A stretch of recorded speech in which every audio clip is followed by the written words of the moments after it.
ny mofinaina isan'andro atolotry ny mpitandrina rakotina valina maoly.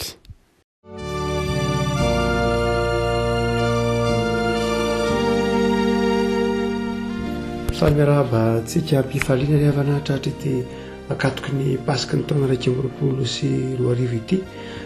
sabotsy fahatelo ny volana aprily tsika anio dia manonona ny fiatanan'ny tompo amintsika ny mofinaina voalahatra ao tsika anio dia ny Hebreo 7 Hebreo 7 andiny faraika ambin'ny folo ka hatramin'ny fa efatra ambin'ny folo. Hebreo 7 andiny faraika ambin'ny folo ka hatramin'ny fa efatra ambin'ny folo. Vakitsika amin'ny anaran'i Jesosy. Fa Kristy kosa rehefa tonga ho mpisorona be ny amin'ny zavatra tsara ho avy dia namaky teo amin'ny taberna kely lehibe lavitra sady tsara lavitra izay tsy natao tanana. Izany hoe tsy isan'izao zavatra azy zao. Ary tsy mba nitondra ranosy lasy sy ranjanak'omby izy fa ny ranony tenany dia niditra indray mandeha ho any amin'ny fitoerana masina ka nahazo fanafotana mandrakizay. Fa raha ny ranosy lasy ny ranon'omby lahy ary ny lavenimbato-tromby vavy afafy amin'ny voaloto no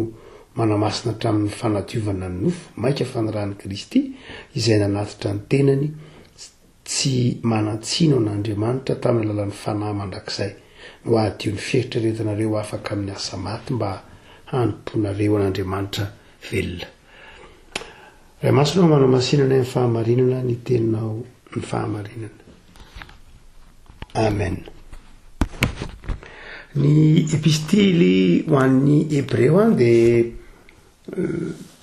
nosoratana ho an'ireo jiosy izay miova kristianina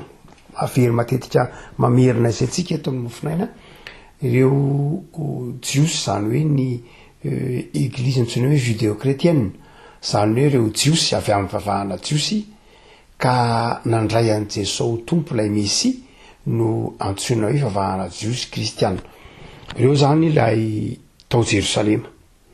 Ireo ilay ambaran'ny asan'ny apôstoly 2 io fiangonana io, io fiangonana jiosy kristiana io ilay nitarehiny Jakoba rahalahin'ny tompo, niangona tao amin'ny ory Petera, tany am-piandohana ary Maria renin'i Jesosy, tany am-piandohana dia tao amin'ny fiangonana judéo-chrétienne, natao amin'ny fiangonana jiosy kristiana tao Jerosalema nakabeazan'ny apôstoly tany am-piandohana. Zay mahatonga ny hoe mahatonga ny Paoly miteny ho an'ny olona masina ny Jerosalema satria saika nakabeazan'ireo olona vavolombelona nanatitra maso ny fahorian'ny tompo sy ny fangiry firiana dia tao amin'ity fiangonana judéo-chrétienne na ity fiangonana kely tao Jerosalema ity zareo no nivavaka. Arak'izany dia jiosy kristiana ny antefany ny epistily ho an'ny Hebreo. Dia mazava arak'izany fa hitantsika fa saika ny voambolana ampiasain'ny epistily ho an'ny Hebreo dia voambolana ny testamenta taloha. Tsy ahagaga raha ohatra ka ny sary na ny anehoan'ny epistily ho an'ny Hebreo momba ny fanarahana ny tompo na momba ny fanomporana ataon'i Jesosy ty ambony tany dia mampitodika ny jiosy mandrakariva ao amin'ny testamenta taloha. Ary dia asehon'ny epistily ho an'ny Hebreo fa Jesosy dia tandindony ireo olon'ny testamenta taloha tahakandry Mosesy, ry Melkisedeka sy ny sisa rehetra. Noho izany dia eto amin'ity epistily, eto amin'ity toko izay ananantsika ity dia miresaka momba ny tabernakely, ny epistily ho an'ny Hebreo. Miresaka momba ny tabernakely na koa momba ny fisoronana nataon'i Jesosy satria eto Jesosy dia oharina amin'ny Melkisedeka dia oharina koa amin'ny mpisorona be, oharina amin'ny Mosesy amin'ny toko vitsivitsy, toko fahasivy, toko fahavalo. Raha ohatra ka mamerina kely ny leson'ny sekoly tany aloha tanyntsika dia mahatadita fa ny tempoly dia ny eto moa zany dia tempoly faharoa no resahantsika. Tempoly faharoa zay tempoly voalohany tamin'ny andron'ny Solomona dia vitan'ny Solomona tsara dia noravan'ny Babiloniana. Dia nisy ny tempoly faharoa avy any amin'ny fahababony io izay kelikely kokoa ary no atsarain'ny Herode. Io ny tempoly faharoa. Io tempoly faharoa io ilay hitan'i Jesosy izay horavana indray aty amin'ny taona 70. Io tempoly faharoa io. Dia ao amin'ny tempoly faharoa izay somary kelikely ny tempoly voalohany dia misy ny mikasy antsika hoe tabernakely. Dia ny epistily ho an'ny Hebreo dia saika miresaka momba ny tabernakely hitantsika ao amin'ny ity toko fahasivy eto ampiaratanantsika ity de nandiny faharoa de hoy izy nisy taberina kely voavoatra. Ny efitra voalohany atao hoe fitoerana masina zay nisy ny fanaovanjiro sy ny latabatra ary ny mofo azy io. Zay zany a lay taberina kely efitra lay ambahany hoe taberina kely lay antsony hoe efitra masina. Ka nisy ny mofo aseo a dia nisy ny fanaovanjiro dia nisy ny latabatra. Zay lay ataontsika hoe taberina kely. Dia mizara roa io aty amin'ny epistolany hébreu zany dia aveo misy taberina kely faharoa mifanila aminy eo amin'ny andininy fahafito. Izy manao hoe fa ny faharoa kosa no idira ampisorona be indray mandeha isa-taona ary izy dia tsy miditra raha tsy mitondra raha. Zany hoe lay io le ataony hoe efitra masina io le ataony hoe efitra masina indrindra. Ka raha toa ka tena zaina tsara zany de somary kelikely lay taberina kely resahany epistolany hébreu eto. Misy nataony taberina kely zany de nataony taberina kely zany dia lay efitra masina sy efitra masina indrindra. Ny efitra masina de misy lay mofo aseo araka ny volaza teo sy latabatra dia fanaovanjiro ary misy kosa ny efitra masina indrindra zay misy ny aty amin'ny androny epistily aty amin'ity fotoana faharoa ty moa dia zany hoe aty amin'ity tempoly faharoa ty dia tsy mipetraka atao lay inona le fiaran'ny fanekena tsy mipetraka atao zany fa dia efitra masina indrindra dia nisy fitoerana manokana natao hoe nisy ny fiaran'ny fanekena. Fa raha toa ka zay rentsika nefa ny tena firafitry ny tempoly tsara ihany afantarantsika zany dre afaka satria zay moa ny epistolany hébreu dia ny tena firafitry ny taberina kely de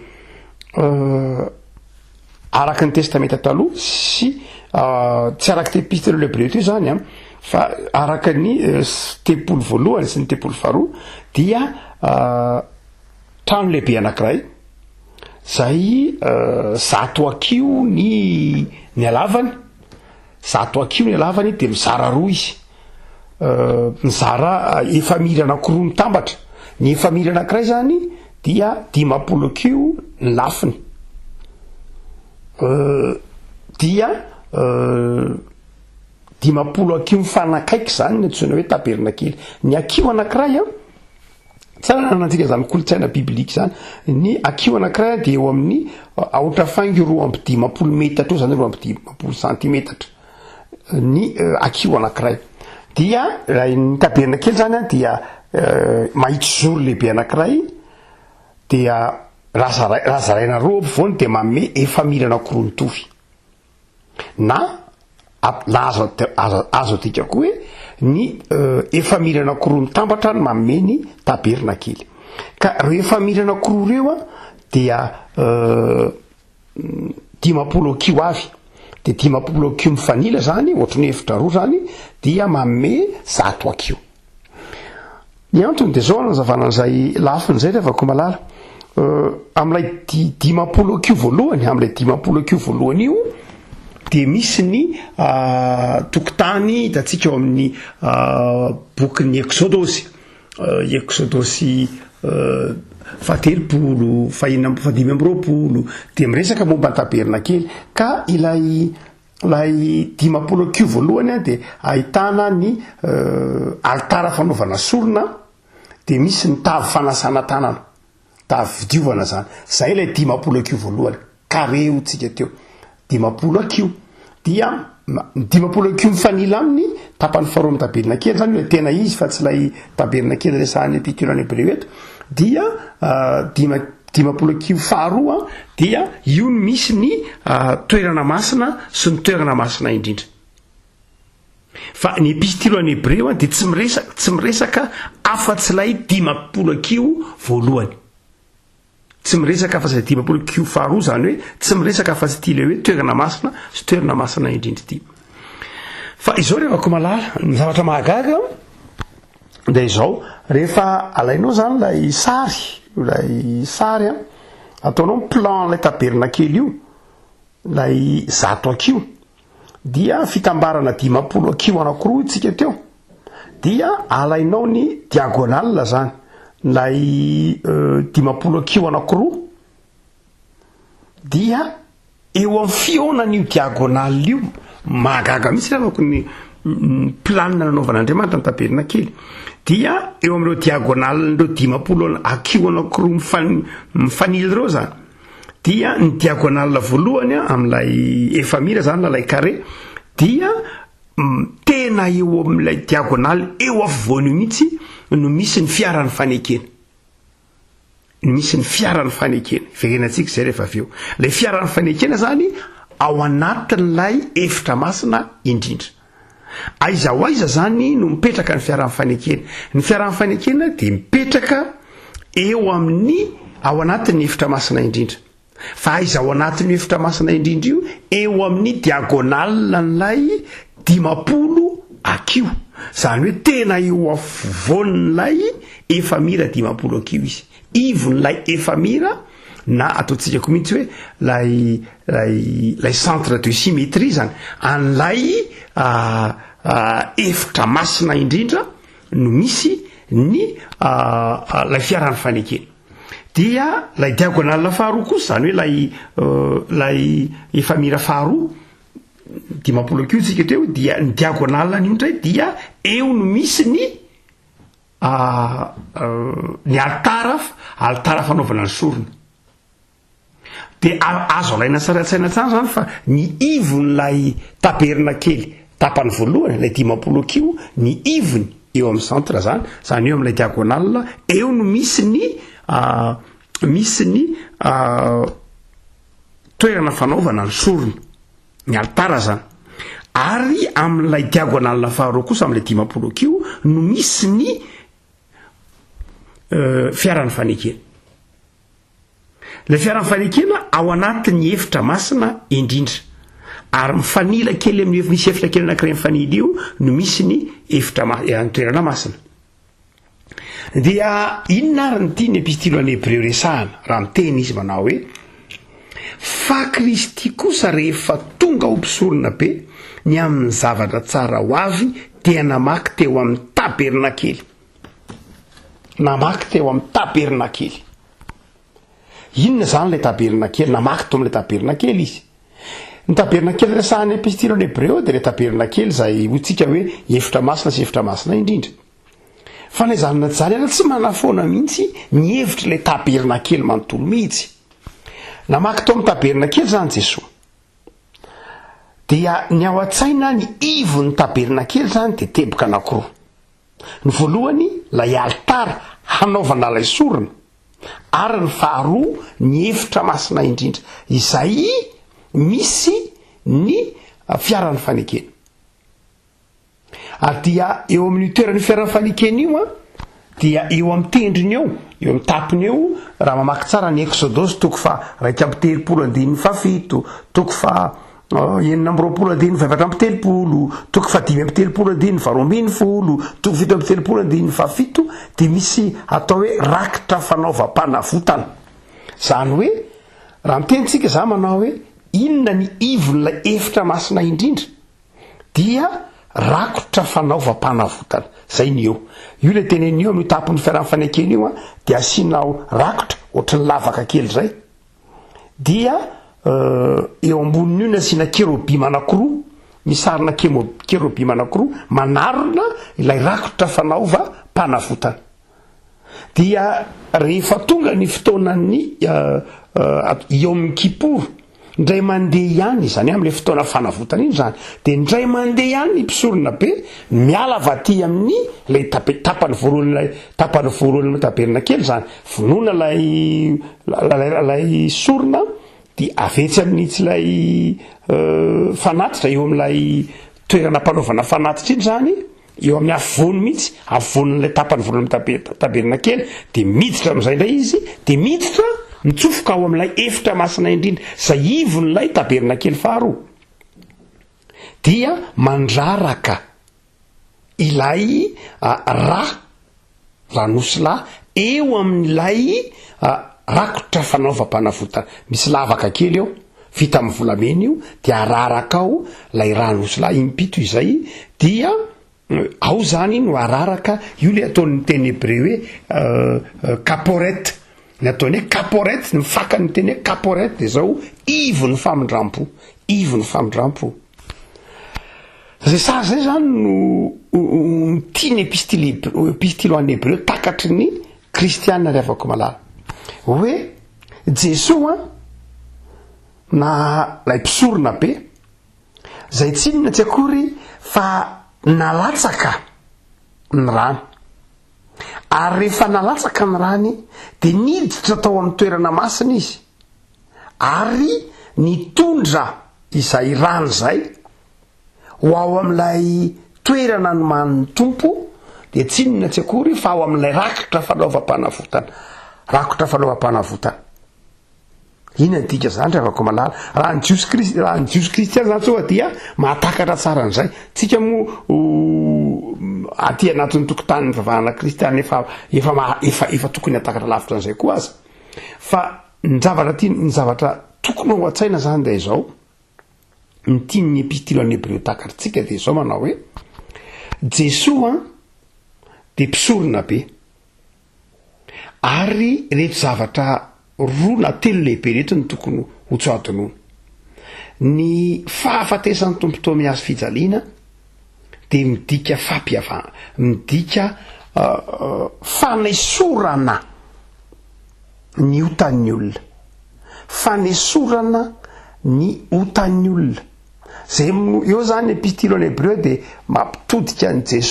mampitodika antsika amin'ilay Jesoa mpisorona be tamin'ny eo amin'ny kiporo ny antsoina hoe eo amin'ny kiporo de lay fotoana manokana atao hoe grand pardon zany hoe amin'ny fotoana io de izao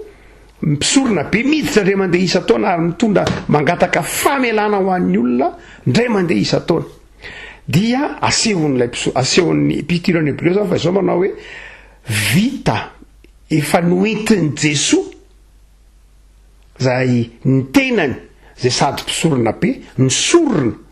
ary dia ny paska de mahatsiaro zany sika hoe noentin'ny Jesoa tao amin'ny hazo fijaliana ny fahotantsika fotoana fanavotana zany fotoana nanesoran'Andriamanitra ny helokontsika ka atsiarovantsika n'izany ny paska ny sabotsy sy ny zoma sy ny sabotsy de fotoana atsiarovan'ny mpino fa noentin'ny tompo tao amin'ny hazo fijaliana nalatsany ny rano mba hatonga antsika ho afaka amin'ny fahotana dia izay rehavako malala ao anatin'ny fanekemporontsika de misy an'izao teny zao hoe Jesoa de nidina tany amin'ny fiainantsika Jesoa de nidina tany amin'ny fiainantsika naninona tany amin'ny fiainantsika inona ny dikan'io teny io hoe nidina tany amin'ny fiainantsika naninona tany amin'ny fiainantsika Jesoa dia izay mo matetika tsy ao an-tsain'ny ataontsika hoe ny kristianina mety manadiny leson'ny katekômène izy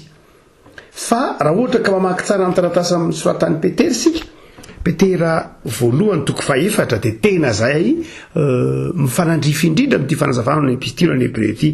Petera voalohany toko faefatra andininy fahaenina hoy izy fa noho izao no nitoriana ny filazantsara tamin'izay maty aza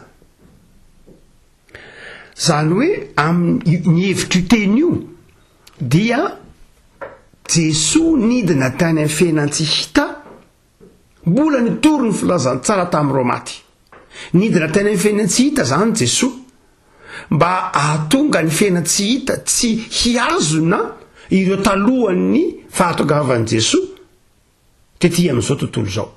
jereo tsara ny andininy fa 700 amin'ny toko fahatelo de manao koa hoe izany no nandehanan'i Jesoa sy nitorinteny tany amin'ireo fanahy tao an-tranomaizina lay an-tranomaizina zany dia tany amin'ny fiainantsika ny mpanao heviteny Petera de manao hoe Petera voalohany io zany de manao hoe nydikany teny anidina tany amin'ny fiainatsiny Jesoa de nanafaka ny fahotany tsy ny olona velona teorinany testamenta vaovao ihany hoe nanomboka teo amin'ny Jesoa makaty orina zany ry Jaona Paolo Batista sy ny namana makaty amintsika no hanina indray ny famonjena nataon'i Jesoa fa reo olona koa tany alohan'i Jesoa zay nydikany anidina tany amin'ny fiainatsiny Jesoa dia namonjy ireo olona talohany natogavan'i Jesoa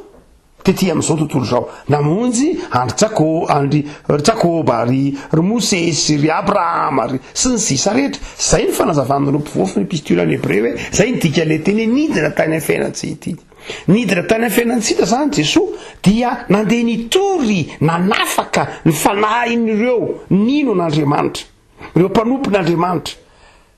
ireo zanaky ny fanekena taloha mba hatonga reo zanaky ny fanekena taloha ho tonga zanaky ny fanekena vaovao de nidina tany amin'ny fiainatsika Jesoa ary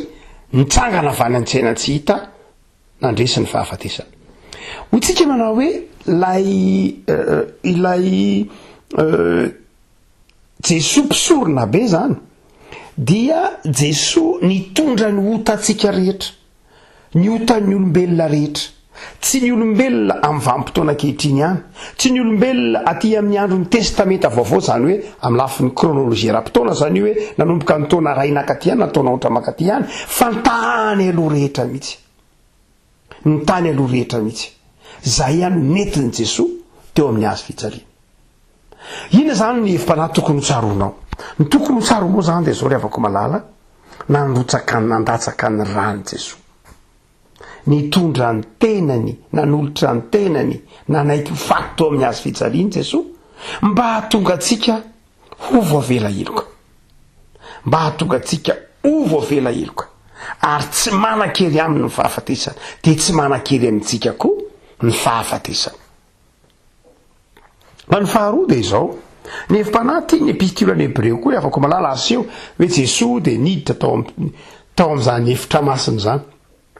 ny efitra masina indrindra izay hotsika manao hoe ivon'ilay tabernakely de izao ry avako malala niditra tao koa Jesoa nitondra ny rany mba hahatonga atsika ho zanaky ny famindram-po hotsika manao hoe lay toeran'andraraham-pisorona be amin'ilay rany iny zany iny ny antsoina hoe caporette izay midika hoe famindram-po na ivony famindram-po ka lay rany Kristy zany zay noentiny tao amin'ny efitra masina indrindra io de nahatonga ny famindram-pon'Andriamanitra ho tonga tamintsika ary io ny mahamarina ny tenin'ny Martin Luther manao hoe ny olona dia amarinina maimaimpona noho io caporette io noho lay rany Kristy izay nararaka raha amin'natazonitsika le saro an'ny sarynataon'ny epistolany Hebreo tao amin'ilay tenen'ny testamenta taloha hoe rakotra fanaovam-panavotana teny faranahita le rakotra fanaovam-panavotana fa amin'ny tsy de tena matetika motsika misoratra masina koa ndraindray tsy de tena voafehitsika tsara loatra fa rakotra fanaovam-panavotana dia noho io rakotra fanaovam-panavotana io dia ao amin'io no araraka lay ranony osila zay toy ny hoe ny epistolany Hebreo hoe no zay sary zay koa no mahatonga atsika vovonjy ka mahatonga atsika zanaky ny famindram-po de no amarinina noho ny amin'ny rany Kristy isika tsy hoe marina fa no amarinina zay mahatonga atsika hoe zanaky ny fahasoavana ny tsy tokony ho adoloantsika zany rehefa mankalaza Pasika isika na mankalaza ny herinandro masina na mahatsiaro manokana ny fahafatesan'ny tompo ny sabotsy masina tahaka zao hoe nidira tany amin'ny fiainatsika izy nidira tany zay mahatonga ny hoe mangina ny olona ny asabotsy mangina ny velona ny asabotsy satria nidira tany amin'ny fiainatsika izy saingy zao rehefa malala ny fitsanganan'ny tompo tamin'ny maty ny fangiry firiny reny rehetra reny dia nahatonga atsika ho zanaky ny famindram-pon'Andriamanitra ary dia afaka miasa matiny zao tontolo zao tsarova avako malalaka fa zanaky ny famindram-po ianao ary azadinoana ary amin'ny fiainana ifaneraseranao ampiarabelona aminao fa zanaky ny famindram-po sy zanaky ny fahasoavana nateraky ny tompo tamin'ny alalan'i Jesosy Kristy tompo ianao ka tonga zanaky ny fahasoavana, zanaky ny fitahiana, zanaky ny famindrampo. No zany de rehefa zanaky ny famindrampo dia olona manana fifaliana, olona miaina ny fahamasinan'Andriamanitra.